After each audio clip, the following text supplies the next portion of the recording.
The Tudors Dynasty Podcast. Leeds Castle in Kent, often described as the loveliest castle in the world, boasts a history that spans over 9 centuries, reflecting the evolution of English architecture and society. Its origins trace back to the 9th century, when a Saxon chief, known as Led or Lead, constructed a wooden structure on the site, giving the location its name.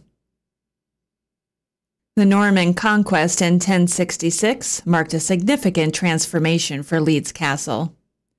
In 1119, the castle was rebuilt in stone by Robert de Crevecoeur, a Norman nobleman.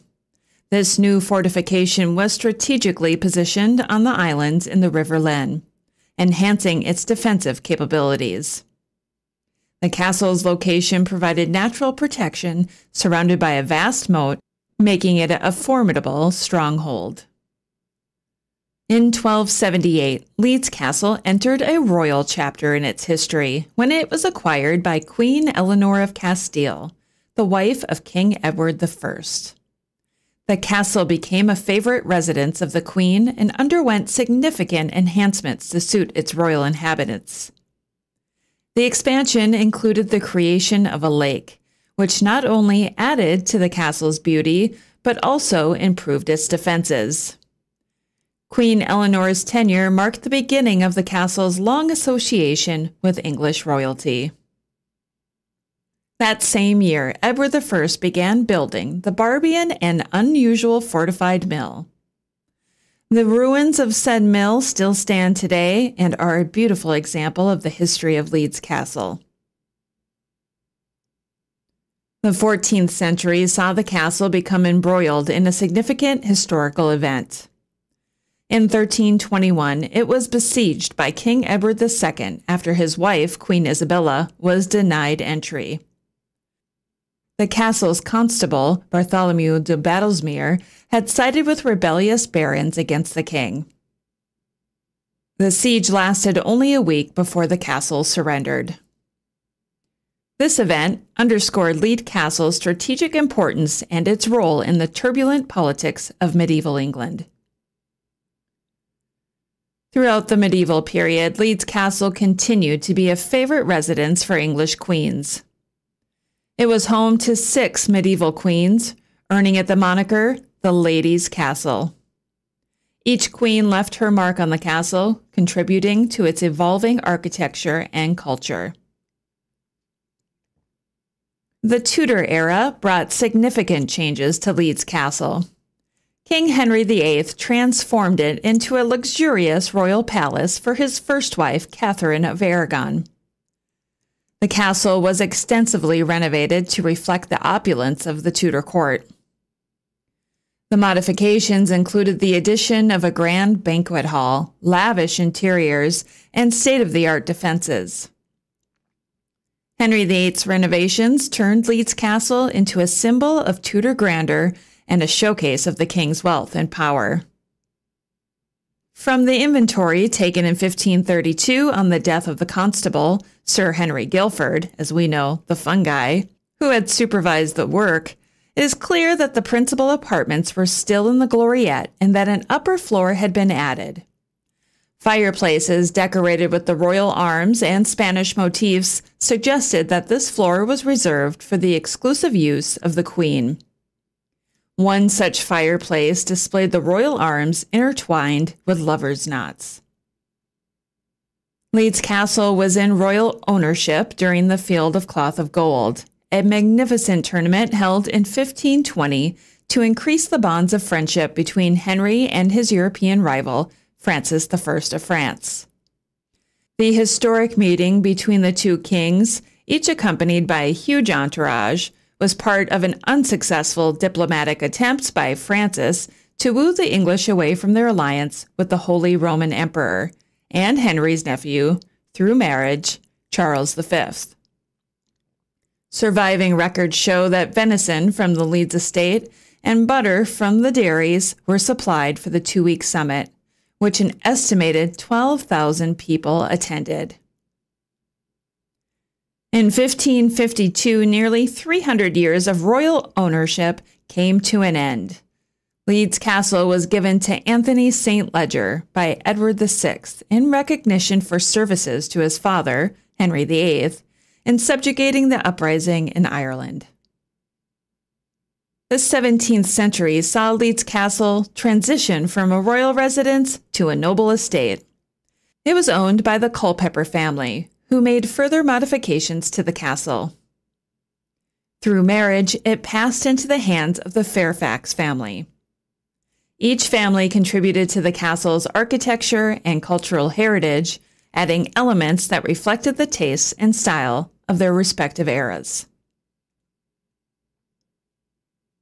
In the early 20th century, Leeds Castle entered a new chapter with its purchase by Lady Olive Bailey in 1926.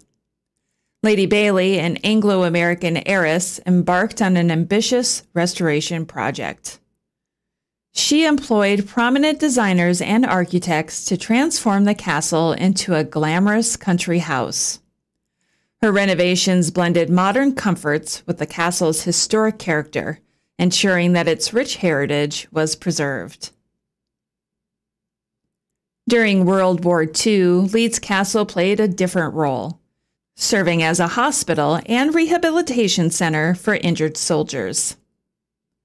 The castle's sturdy walls and serene surroundings provided a sanctuary for those recovering from the ravages of war.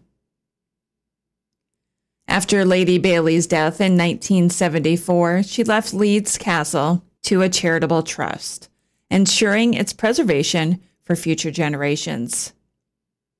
Today, Leeds Castle stands as a testament to its diverse history.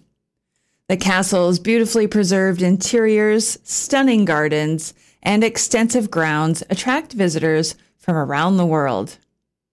Each room, corridor, and garden tells a part of the castle's rich history, from its medieval origins to its modern-day splendor. Leeds Castle continues to be a vibrant cultural landmark, hosting a variety of events and activities throughout the year. From medieval reenactments and jousting tournaments to concerts and seasonal festivals, the castle remains a dynamic venue that celebrates its historical legacy while embracing contemporary culture. The castle gardens are a highlight for many visitors. The Culpeper Garden, named after the family who owned the castle in the 17th century, is a quintessential English garden, filled with vibrant flowers and aromatic herbs. The Lady Bailey Garden, overlooking the lake, reflects Mediterranean influences and offers a tranquil retreat with stunning views of the castle. The maze, made of over 2,400 yew trees, provides a delightful challenge for visitors, leading to an underground grotto decorated with shell and mineral mosaics. Leeds Castle's history is also showcased through its rich collection of artifacts and exhibits. The castle houses an impressive array of medieval armor, tapestries, and furniture, each piece offering a glimpse into the lives of its former inhabitants. The Dog Collar Museum, located within the castle grounds, is a unique exhibition featuring a fascinating collection of canine paraphernalia, highlighting the castle's long association with dogs.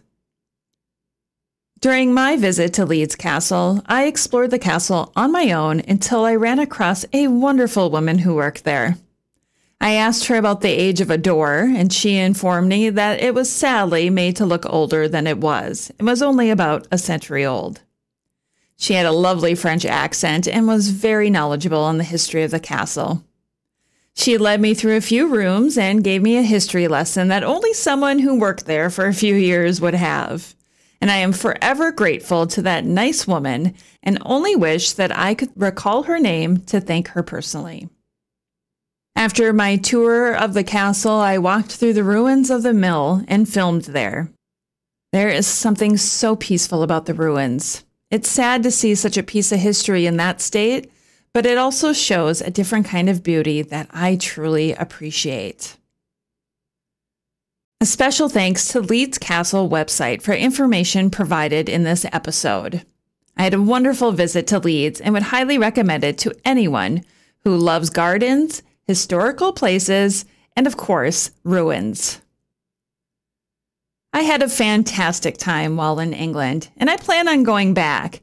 I'm just wondering, do you want to join me? If you do, feel free to send me a private message on social media, or you can email me at rebecca@tudorsdynasty.com. Thank you so much for listening. Until next time. The Tudors Dynasty Podcast.